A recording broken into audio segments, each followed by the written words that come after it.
Hello दोस्तों, आज इस वीडियो में हम ये स्टडी करेंगे कि जो हम पावर ट्रांसफ़र करते हैं ट्रांसमिशन लाइन में वो हाई वोल्टेज पर क्यों करते हैं। ठीक है, देखिए क्या होता है कि ये एक जनरेटर है, मान लो जनरेटिंग स्टेशन पर ये जनरेटर है। ठीक है, उसके बाद क्या होगा कि लाइन है, लाइन का एक रेजिस्टेंस है, लाइन की रिएक्टेंस है। ठीक है, हम ये मान लेते हैं आर लाइन का रेजिस्टेंस है और लाइन की रिएक्टेंस ट्रांसमिशन लाइन की। और यहाँ पर ये जो है वो लोड में डिस्ट्रीब्यूट हो रही है पावर जाकर। ठीक है, ये जनरेटर है, जनरेटिंग स्टेशन है, ये लाइन है। ठीक है, ये सेंडिंग एंड है, ये रिसीविंग एंड है। ठीक है, यहाँ पर वोल्टेज है Vs सेंडिंग एंड वोल्टेज है और ये है Vr रिसीविंग एंड वोल्टेज है। तो Vs आपका क्या हो गया, sending end voltage, sending end voltage मतलब जहां से आप पावर भेज रहे हैं। ठीक है, और Vr आपका क्या हो जाएगा, receiving end voltage, receiving end voltage. तो हम इस वीडियो में देखेंगे कि जो ट्रांसमिशन वोल्टेज है वो हाई रखने से क्या क्या फायदे होंगे। ठीक है, पावर को अगर हम हाई वोल्टेज पर ट्रांसमिशन कर रहे हैं तो क्या क्या एडवांटेज होंगे।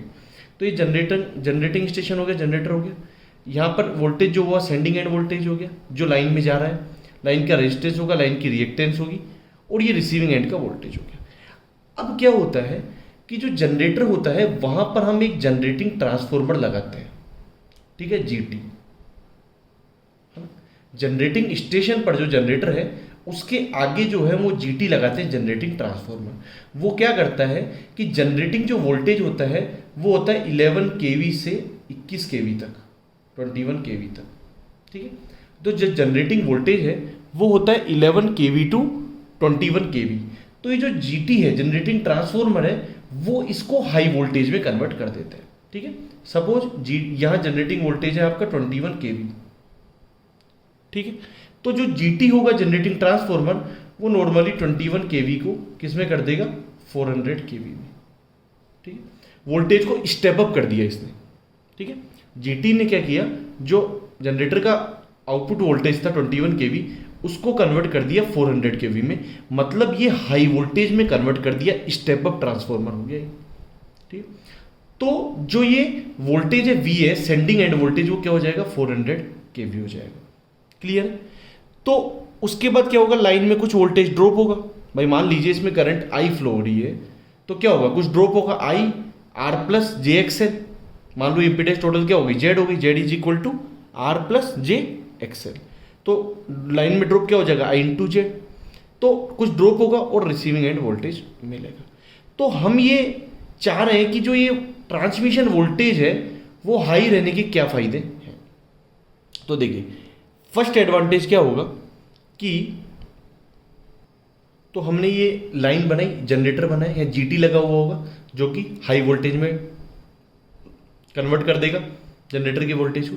ये सेंडिंग एंड वोल्टेज हो गया, ये इसका मैग्नीट्यूड हो गया Vs और एट एंगल। ठीक है, सेंडिंग एंड वोल्टेज का कुछ मैग्नीट्यूड होगा और किसी एंगल पे होगा। सिमिलरली रिसीविंग एंड का कोई वोल्टेज होगा और किसी एंगल पे होगा, जैसे 400 kV at an angle of 30 degree, और रिसीविंग एंड का वोल्टेज होगा मान लो 398 एट एन एंगल 0 डिग्री। ठीक है, लाइन का रेजिस्टेंस होगा, लाइन की रिएक्टेंस होगी, करंट फ्लो हो रही है और ये लोड है।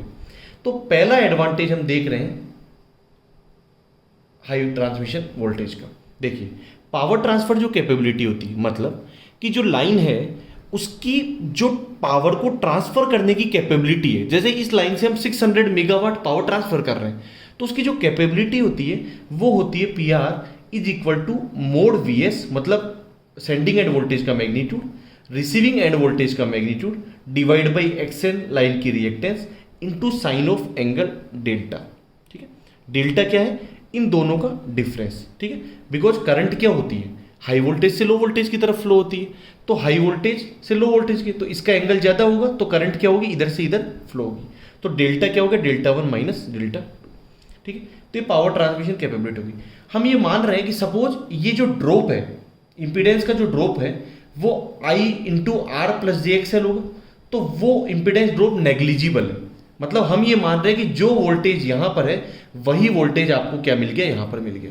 मतलब लाइन में जो ड्रॉप है वोल्टेज का वो बहुत कम हुआ। ठीक है, मान लीजिए 400 केवी है और 2 केवी का ड्रॉप हो गया और यहाँ क्या मिल गया 398, तो हम ये मान रहे हैं कि जो 2 केवी ड्रॉप है, ठीक है, वो नेग्लिजिबल है 400 केवी के कंपेरिजन में, ठीक है, या मान लीजिए और भी कम है, तो यहाँ पर जो वोल्टेज होगा लगभग इसके बराबर होगा। तो इफ सेंडिंग एंड वोल्टेज और रिसीविंग एंड वोल्टेज इक्वल है, तो यहां से जो पावर ट्रांसफर कैपेबिलिटी है वो क्या हो जाएगी, P R is equal to mod V S का square divide by X L sine of delta. ये हो गई आपकी पावर ट्रांसफर कैपेबिलिटी। तो यहां से जो power transfer capability P R आई वो किसके प्रोपोर्शनल आई, मोड वी एस के स्क्वायर के। इट मीन्स जितना भी वोल्टेज ज्यादा होगा, सेंडिंग एंड वोल्टेज अगर हाई होगा, तो आपकी पावर ट्रांसफर कैपेबिलिटी क्या होगी, इंक्रीज हो जाएगी, ठीक है, क्योंकि यहां पर क्या हो रहा है, मोड वी एस का स्क्वायर, मतलब अगर ये वोल्टेज ज्यादा हो गया, सेंडिंग एंड का जो वोल्टेज ज्यादा हो गया, मतलब जो जीटी हम लगा रहे हैं जो 21 केवी को 400 केवी में बदल रहा है, तो इसका स्क्वायर क्या होगा, और ज्यादा हो जाएगा, ठीक है, वोल्टेज ही ज्यादा है, हाई ट्रांसमिशन वोल्टेज है, जो ट्रांसमिट हो रहा है वही वोल्टेज ज्यादा है, तो उसका स्क्वायर और ज्यादा होगा। तो जब स्क्वायर और ज्यादा होगा तो ये जो इसके प्रोपोर्शनल है, तो पावर ट्रांसफर कैपेबिलिटी आपकी बहुत ज्यादा इंक्रीज हो जाएगी। It means high voltage, high transmission voltage पे आपकी पावर ट्रांसफर कैपेबिलिटी इंक्रीज हो जाती है, ठीक है, कि पावर ट्रांसफर कैपेबिलिटी क्या थी कि mod V S magnitude of sending end voltage, magnitude of receiving end voltage divide by line की reactance into sine of delta. Delta क्या है, एंगल है दोनों के, सेंडिंग एंड वोल्टेज का और रिसीविंग एंड वोल्टेज के जो एंगल है उनका डिफरेंस डेल्टा है, ठीक है, डेल्टा 1 माइनस डेल्टा 2, ठीक है। तो अब हम ये मान रहे हैं कि जो लाइन में ड्रॉप है वो नेग्लिजिबल है, तो आपका सेंडिंग एंड वोल्टेज और रिसीविंग एंड वोल्टेज दोनों बराबर हो जाएंगे, या ड्रॉप अगर बहुत कम है तो ये दोनों वोल्टेज क्या होंगे, बराबर हो जाएंगे मैग्नीट्यूड में, ठीक है भाई। 400 केवी तो यहाँ भी जाके 400 या 399 ही हो जाएगा, तो दोनों बराबर है। तो पी आर क्या हो गया, पावर ट्रांसफर कैपेबिलिटी क्या हो गई, मोड वी, ये क्या होगा, वी आर क्या हो गया, मोड वी एस हो गया, तो ये मोड वी एस का स्क्वायर हो गया, मतलब सेंडिंग एंड वोल्टेज के मैग्नीट्यूड का स्क्वायर हो गया। तो जो ट्रांसफर कैपेबिलिटी है वो किसके प्रोपोर्शनल आई, सेंडिंग एंड वोल्टेज के स्क्वायर के, मतलब जितना अधिक वोल्टेज होगा सेंडिंग एंड का, उतनी ही ज्यादा आपकी पावर ट्रांसफर कैपेबिलिटी होगी। इसको हम एक एग्जांपल से देखते हैं।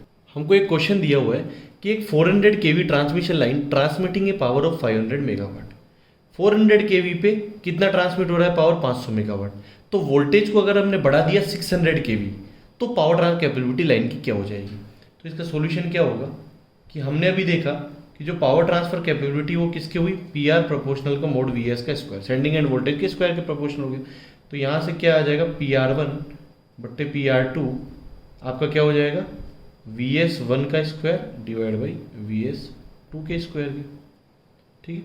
अब आपका पहले पावर ट्रांसफर कैपेबिलिटी कितनी है, 500 मेगावाट, दूसरा अपन को निकालना है, ठीक है, पी आर 2 अपन को फाइंड आउट करना है। मतलब हम ये मान रहे हैं कि वी एस 1 जो है वो 400 केवी है, उस पर पावर कितनी है, 500 मेगावाट।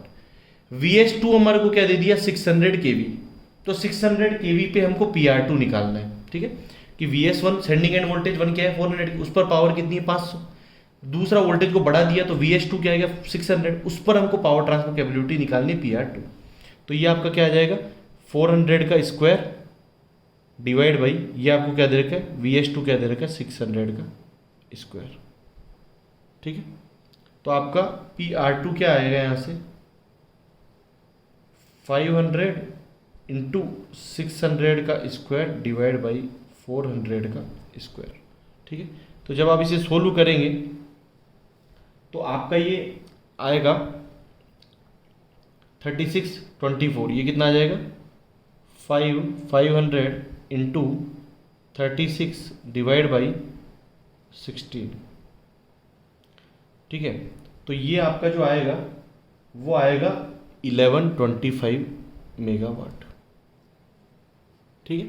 जब इसको सोल्व करेंगे तो आपका आंसर आएगा 1125 मेगावाट। इट मीन्स कि जब आपने वोल्टेज को 200 केवी से इंक्रीज कर दिया तो आपकी पावर ट्रांसफर कैपेबिलिटी कितनी हो गई, 500 मेगावाट से 1125 मेगावाट हो गई। इट मीन्स अगर आपने वोल्टेज को बढ़ाया तो पावर ट्रांसफर कैपेबिलिटी बहुत ज्यादा इंक्रीज हो गई, क्योंकि पावर ट्रांसफर कैपेबिलिटी जो है वो वोल्टेज के स्क्वायर के प्रोपोर्शनल है। क्लियर है, राइट। तो हाई वोल्टेज पर हमारा जो पावर ट्रांसफर केबल लाइन की जो ट्रांसफर करने की जो कैपेबिलिटी है वो बहुत ज़्यादा इंक्रीज हो जाती है। तो ये हुआ फर्स्ट एडवांटेज। अब हम देखेंगे सेकेंड एडवांटेज कि हाई ट्रांसमिशन वोल्टेज का सेकेंड एडवांटेज क्या है। देखिए सेकेंड एडवांटेज क्या है कि हम ये जानते हैं कि लाइन में जो पावर का लॉस होगा वो क्या होगा, P L is equal to I square R. हमने देखा है कि जो रेजिस्टेंस है उसमें एक्टिव पावर क्या होते हैं, कंज्यूम होती है, ठीक है, मतलब लॉसेज कहाँ होंगे, रेजिस्टेंस में होंगे। तो जो पावर लॉस होंगे लाइन में वो क्या होंगे, आई स्क्वायर इंटू आर। आई क्या है, करंट है, और आर क्या लाइन का रेजिस्टेंस है। हम जानते हैं कि जो एक्टिव पावर फ्लो है लाइन के थ्रू वो क्या होगा, वी आई कोस फाई। ये हम लास्ट वीडियो में देख चुके हैं कि एक्टिव पावर क्या होता है, P is equal to V I cos phi. तो यहाँ से आपका करंट क्या आ जाएगा, P upon V cos phi. इस करंट को हमने क्या रख दिया, इसमें रख दिया। ये करंट की जो वैल्यू है I is equal to P upon V cos phi, इसको हमने पावर लॉस में रख दिया। तो आपके पावर लॉसेज क्या आ गए, P L is equal to I की वैल्यू यहाँ रखी, तो क्या हो जाएगा, P square divide by V square cos square phi into R. आपने क्या किया कि करंट की जो वैल्यू है वो इसमें रख दी, तो आपका पी एल क्या गया, आई का स्क्वायर, तो इसका स्क्वायर हो जाएगा P square divide by V square cos square phi into R. तो यहां से इफ देखिए मान लो 600 मेगावाट पावर ट्रांसफर हो रहा है, तो ये कांस्टेंट हो गया, कितने वोल्टेज पे हो रहा है, ठीक है, मान लो 400 केवी पे, किस पे भी, कोस फाई फिक्स हो गया लाइन का, पावर फैक्टर फिक्स हो गया और रेजिस्टेंस फिक्स हो गया। तो assume P cos phi and R constant, ये कांस्टेंट हो गया, लाइन का कुछ रेजिस्टेंस होगा, कुछ पावर फैक्टर होगा, और पी जो पावर ट्रांसमिट हो रही है। तो जो लाइन के लॉसेज है वो प्रोपोर्शनल हो 1/v स्क्वायर के, ठीक है, मतलब वोल्टेज के स्क्वायर के इनवर्सली प्रोपोर्शनल हो गए।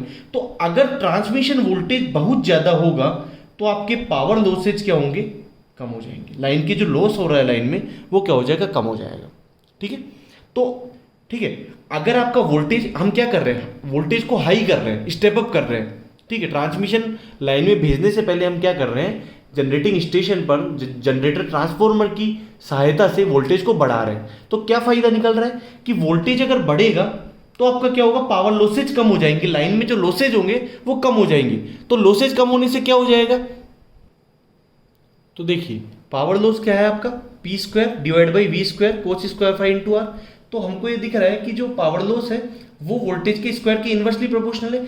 तो अगर ट्रांसमिशन वोल्टेज हाई होगा तो आपके पावर लॉसेज क्या हो जाएंगे, कम हो जाएंगे, ठीक है। अब इससे क्या होगा कि एक तो लॉसेज कम हो गए, उससे क्या होगा कि जो ट्रांसमिशन एफिशिएंसी है,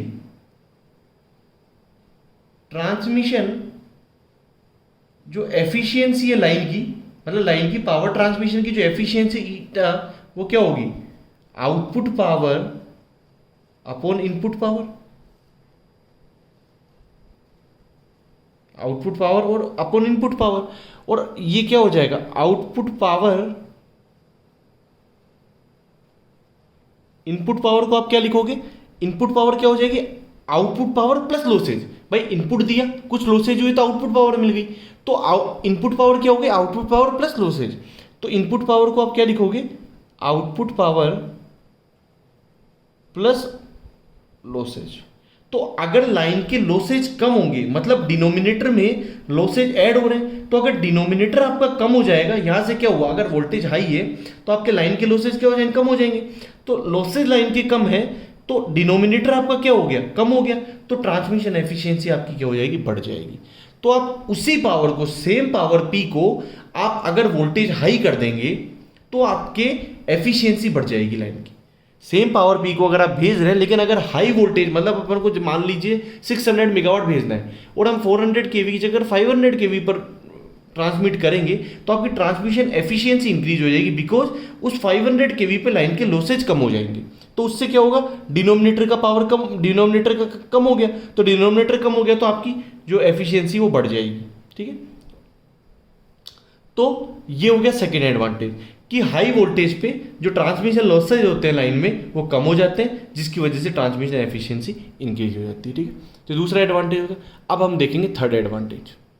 थर्ड एडवांटेज क्या है कि ये लाइन लॉसेज हमने निकाले अभी, तो यहाँ से 1/r निकाल दिया हमने। 1/r क्या आ जाएगा, P square divide by V square cos square phi into line losses. अब देखिए जो कंडक्टर यूज हो रहा है ACSR हो रहा है, ठीक है, जो लाइन ट्रांसमिशन लाइन होती है उसमें जो कंडक्टर यूज होते हैं ACSR और aluminium content steel reinforced ACSR conductor use होते हैं। तो उसका रेजिस्टेंस क्या होगा, R is equal to rho L by A, ये हम प्रीवियस वीडियोज में पढ़ चुके हैं। तो यहाँ से क्या हो जाएगा कि जो एरिया आ जाएगा कंडक्टर का वो क्या हो जाएगा, रो एल बाई आर। ठीक है, तो वॉल्यूम का जो वॉल्यूम आ जाएगा कंडक्टर का, volume of transmission line conductor, volume क्या आ जाएगा, वॉल्यूम को हम लिख दिया V1 से, वॉल्यूम क्या आ जाएगा V1 is equal to area into length. भाई वॉल्यूम क्या होगा, ACSR कंडक्टर का जो एरिया होगा इंटू लेंथ होगी। तो यहां से आपका एरिया क्या आ गया, रो एल बाई आर, ठीक है, इंटू एल। तो आपका क्या आ गया, rho L square divide by R, ये आपका वॉल्यूम आ गया। तो अब हम क्या कर रहे हैं कि यहां पर जो है अपन 1/r की वैल्यू रख दे रहे हैं। तो वॉल्यूम ऑफ कंडक्टर क्या आ गया, V1 is equal to rho L square, 1/r की वैल्यू क्या आ गई आपकी P square divide by V square cos square phi into PL, line losses. अब देखिए, एक तो क्या हो रहा है, हाई वोल्टेज पे आपका क्या हो, लाइन के लॉसेज कम हो जा रहे हैं। ठीक है, अब दूसरा देखिए कि जो वॉल्यूम है कंडक्टर का वो V1 क्या हुआ, इससे हमको क्या मिल रहा है कि V1 जो है वो इन्वर्सली प्रोपोर्शनल है V1 जो है वो प्रोपोर्शनल है 1/v स्क्वायर के। या हम कह सकते हैं कि जो वॉल्यूम ऑफ कंडक्टर है वो इन्वर्सली प्रोपोर्शनल है V स्क्वायर के। तो क्या होगा यहाँ भी कि अगर वोल्टेज जो है, ट्रांसमिशन वोल्टेज अगर बहुत ज़्यादा होगा, हाई होगा, तो आपका वॉल्यूम ऑफ ACSR कंडक्टर क्या हो जाएगा, कम हो जाएगा। समझ रहे हैं कि V1 जो वॉल्यूम ऑफ ACSR कंडक्टर है, क्या हुआ कि आपने यहाँ 1/r की वैल्यू निकाल ली, कंडक्टर का रेजिस्टेंस क्या हो गया, रो एल बाई ए, तो एरिया क्या आ गया आपका, रो एल बाई आर। तो वॉल्यूम ऑफ कंडक्टर क्या हो गया, एरिया इंटू लेंथ, तो ये हमने रख दिया। तो यहाँ से वॉल्यूम ऑफ कंडक्टर जो आया वो प्रपोर्शनल आया 1/v स्क्वायर के। मतलब अगर वोल्टेज बहुत ज़्यादा होगा तो वॉल्यूम ऑफ ACSR कंडक्टर बहुत कम होगा। मतलब कि हाई वोल्टेज पर, एट हाई वोल्टेज